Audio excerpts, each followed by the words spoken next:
ఓం గం గణపతే నమః. ఓం ఐం హ్రీం శ్రీం శ్రీమాత్రే నమః.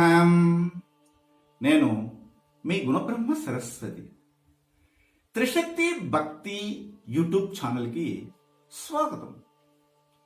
ఈ వీడియో ద్వారా చిరంజీవి యోగము అనేది ఏ ఏ జాతకులకు ఉంటుంది అని చూడాలండి. ఇది ఒక అరుదైనటువంటి యోగం. ఇదేంటి గురుగారు చిరంజీవి యోగం అంటున్నారని మీకు ఒక ఆసక్తిగా అనిపిస్తుంది కదా. నిజమేనండి. మీ జాతకములో మీ జాతకాన్ని ముందర పెట్టుకుని పరిశీలించండి. గురు భగవానుడు అలాగే సూర్య భగవానుడు కలిసి ఏదేని ఒక భావములో గాని కూర్చొని ఉంటే దాన్ని గురువు జీవాత్మ అయితే సూర్య భగవానుడు పరమాత్మ అవుతాడు. అంటే జీవాత్మ పరమాత్మ యోగం అని కూడా చెప్పవచ్చు. గురువు పండితుడు, సూర్య భగవానుడు వైద్యుడు కనుక వీరికి హీలింగ్ పవర్ ఎక్కువ ఉంటుంది. వీరితో ఎవరైనా ఎక్కువసేపు మాట్లాడినా కానీ ఎంతో తృప్తి పొందుతారు. ఇలాంటి వారితో ఎప్పుడెప్పుడైనా వాళ్ళతో మాట్లాడతామా, మన సమస్యలు తొలగిపోయే విధంగా అవకాశంగా పొందుతామని ఆలోచిస్తుంటారు. కొంతమంది దగ్గర మాట్లాడుతుంటే మీకు ఎంతో తృప్తి ఉంటుంది. కారణం ఏమిటంటే వారిలో ఆ హీలింగ్ పవర్ ఉంటుంది. వారికి హస్తవాసి బాగుంటుంది. అంటే గురువు పండితుడైనాడు, సూర్య భగవానుడు వైద్యుడైనాడు కనుక. ఉదాహరణకి వీరు రాజకీయంలో కానీ ఉన్నారనుకోండి, హింస లేని పరిపాలన ఉంటుంది. అహింసాయుతంగా వెళ్తారు. సత్యమనే వచిస్తుంటారు. ధర్మ కర్మ యోగాన్ని కలిగి ఉంటారు వీరు. అంటే ధర్మతో కూడిన కర్మను చేస్తారు. ఉదాహరణకి మహాత్మా గాంధీ. మహాత్మా గాంధీ జాతకంలో చూడండి, గురు సూర్యులు ఇద్దరు కలిసి ఉన్నారు. అందుకనే ఆయన ఇంతవరకు చిరంజీవిగా నివసిస్తున్నాం. మనం ఉపయోగించే కరెన్సీలో కూడాను గాంధీ మహాత్ముని యొక్క ఫోటోని చూస్తున్నాం. ఎంతో మంది ప్రముఖులు ఉండవచ్చు, కానీ ఎవరిది లేదే. అలాంటి యోగము అరుదుగా లభిస్తుంది. మహాత్మా గాంధీకి ఆ యోగం ఉంది. అందుకని అతను చిరంజీవి యోగాన్ని పొందాడు. అంటే వీళ్ళు రాజకీయంలో రాణిస్తారు కానీ డబ్బులు సంపాదించలేరు.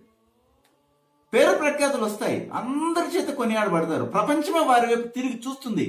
ఇతర దేశాల్లో కూడా వీరి యొక్క విగ్రహాలను పెట్టుకొని పూజిస్తారు. కానీ డబ్బు విషయానికి వచ్చేసరికి డబ్బు వాళ్ళ చేతులు ఉండదు. అంటే మానవ సేవయే మాధవ సేవ అని వీరు జీవిస్తారు. అలాంటి యోగం మీ జాతకంలో ఉందో చూసుకోండి. చక్కగా అదృష్టాన్ని పొందండి. అంటే మీ జాతక చక్రంలో గురువు మరియు సూర్యుడు కలిసి ఏదో ఒక భావములో ఉంటే మీకు చిరంజీవి యోగం వచ్చినట్లు, అలాగే జీవాత్మ పరమాత్మ యోగం ఉన్నట్లు లెక్క. అంటే మీకు ఒక విధంగా హీలింగ్ పవర్ ఉన్నట్లు కూడా భావించవచ్చు. ఆధ్యాత్మిక కావచ్చు, లేదా ఇప్పుడు ఆధునిక వైద్యానికి అంతుపట్టిన రోగాలు కూడా నయం చేయగలిగే శక్తి, మీ స్పర్శతోనే నయం చేయగలిగే శక్తిని పొందిన జాతకులుగా మీరు భావించవచ్చు. పూర్వము వీరబ్రహ్మేంద్ర స్వామి లాంటి గొప్ప గొప్ప మహానుభావులు, సాయిబాబా లాంటి వారు వీరేం చేశారు, వారి దగ్గరికి వచ్చినటువంటి రోగిష్టుల్ని స్పర్శ మాత్రమైనా వారిని పునర్జీవనాన్ని కలిగించినటువంటి గొప్ప మహానుభావులు అయినారు. కారణమే వారి జాతకాలను మనం కానీ పరిశీలించినట్లయితే గురువు మరియు సూర్యుల యొక్క కలయిక తప్పనిసరిగా ఉంటుందండి. గురువు పండితుడైనాడు, సూర్య భగవానుడు వైద్యుడైనాడు కనుక ఇది మనం గమనించాలి. అంటే వీరికి హస్తవాసి అనేది అంత బాగుంటుంది. మీరు కూడా ఎవరి దగ్గర డాక్టర్ దగ్గరికి వెళ్తుంటారు, ఆ డాక్టర్ హస్తవాసి కలిగినటువంటి వాడు, ఆయన దగ్గరికి వెళ్తే ఏ చిన్న మాత్ర ఇచ్చినా బాగా అయిపోతుందని ఒక నమ్మకం ఉంటుంది. అలాంటి వారి జాతకాల్లో మనం చూసినట్లయితే గురువు సూర్యుడు తప్పనిసరిగా కలిసి ఏదో ఒక భావంలో వారి యొక్క జాతక చక్రంలో ఉంటారండి. ఇలాంటి అంశాల పట్ల మీకు ఆసక్తి ఉంటే మా యొక్క త్రిశక్తి భక్తి యూట్యూబ్ ఛానల్ని సబ్స్క్రైబ్ చేసుకోండి. చక్కగా మా వీడియోల్ని వీక్షించండి, షేర్ చేయండి కూడా. మరో అంశంతో మళ్ళీ మిమ్మల్ని కలుస్తాను. మీ గుణబ్రహ్మ సరస్వతి. సర్వే జన సుఖినో భవంతు. శుభం భూయాత్.